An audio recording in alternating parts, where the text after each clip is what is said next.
I guess we'll just pick it up from where I cut it off by accident. Um, I'm gonna give this a reading.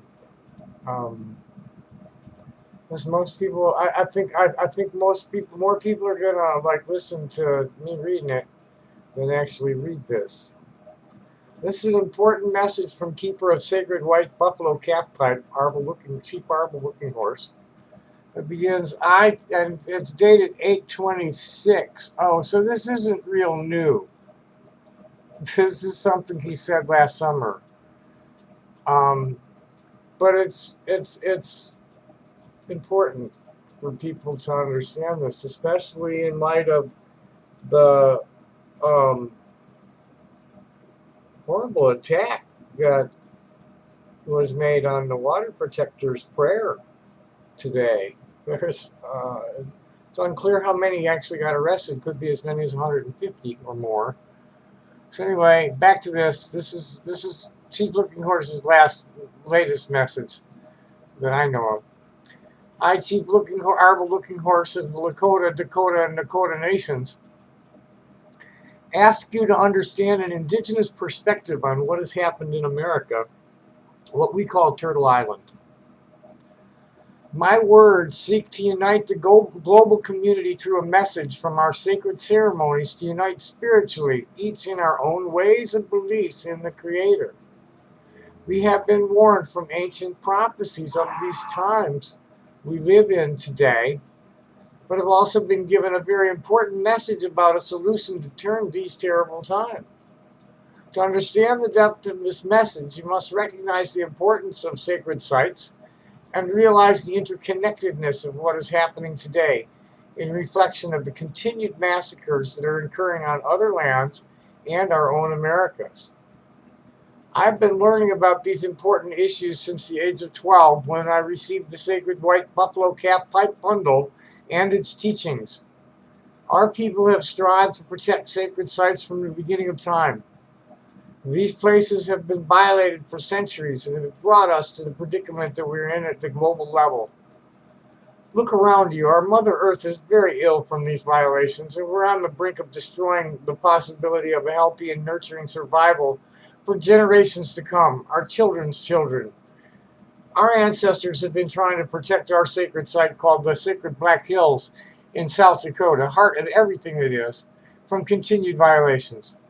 Our ancestors never saw a satellite view of this site, but now that those pictures are available, we see that it is in the shape of a heart.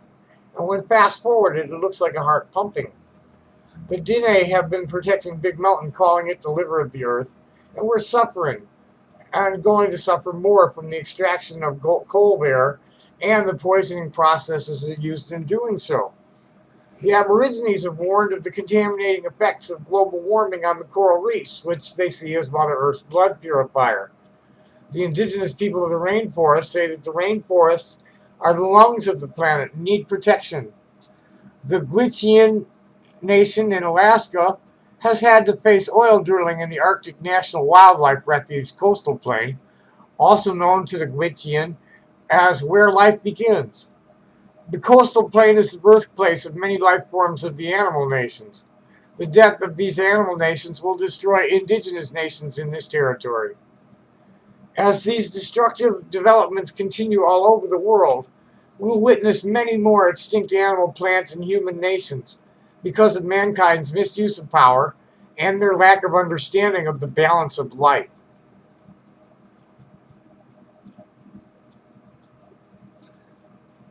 The indigenous people warn that these destructive developments will cause havoc globally. And the scientists were warning it, you know, when I was in school, um, they were saying the same things in science terms. There are many, many more indigenous teachings and knowledge about Mother Earth's sacred sites, her chakras, and connections to our spirit that will surely affect our future generations. There needs to be a fast move toward other forms of energy that are safe for all nations upon Mother Earth. We need to understand the types of minds that are continuing to destroy the spirit of our whole global community. Unless we do this, the powers of destruction will overwhelm us. Our ancestors foretold that water would someday be for sale. Back then, this was hard to believe since the water was so plentiful, so pure, and so full of energy, nutrition, and spirit. Today we have to buy pure water, and even when the nutritional minerals have been taken out, it's just empty liquid. Someday water will be like gold, too expensive to afford. Not everyone will have the right to drink safe water. We fail to appreciate and honor our sacred sites, ripping out the minerals and gifts that lay underneath them as if Mother Earth were simply a resource instead of the source of life itself. Attacking nations and using more resources to carry out destruction in the name of peace is not the answer. We need to understand how all these decisions affect the global nation. We will not be immune to its repercussions. Allowing continual contamination of our food and land is affecting the way we think. A disease of the mind is set in world leaders and many members of our global community with their belief that a solution of retaliation and destruction of peoples will bring peace. In our prophecies, it is told that we are now at the crossroads. Either unite spiritually as a global nation or be faced with chaos, disasters, disease, tears from our relatives' eyes. We are the only species that is destroying the source of life, meaning Mother Earth, in the name of power, mineral resources, and ownership of land. Using chemicals and methods of warfare that are doing irreversible damage, as Mother Earth is becoming tired and cannot sustain any more impacts of war. I ask you to join me on this endeavor. Our vision is for the peoples of all continents, regardless of their beliefs in the Creator, to come together as one at their sacred sites, to pray and meditate and commune with one another, thus promoting an energy shift to heal our Mother Earth and achieve a universal consciousness toward attaining peace. As each day passes, I ask all nations to begin a global effort and remember to give thanks for the sacred food that has been gifted to us by our Mother Earth, so the nutritional energy of medicine can be guided to heal our minds and spirits.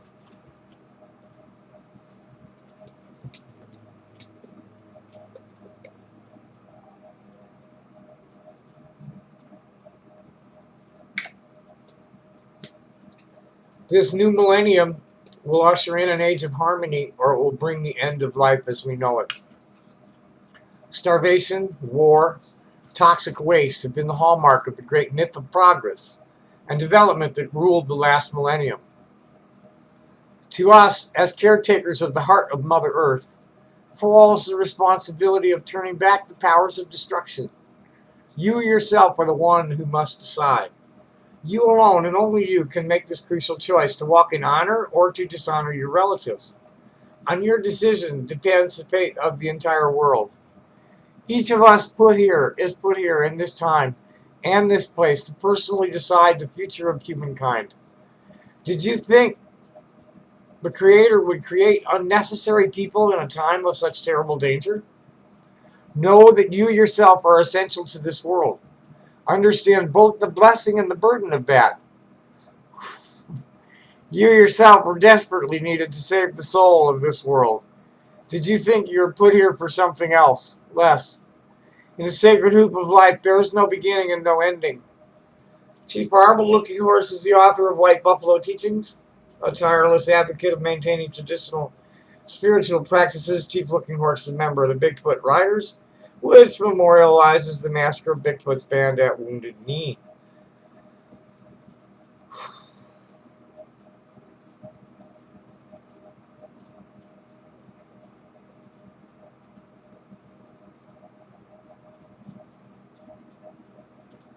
I can't add to that.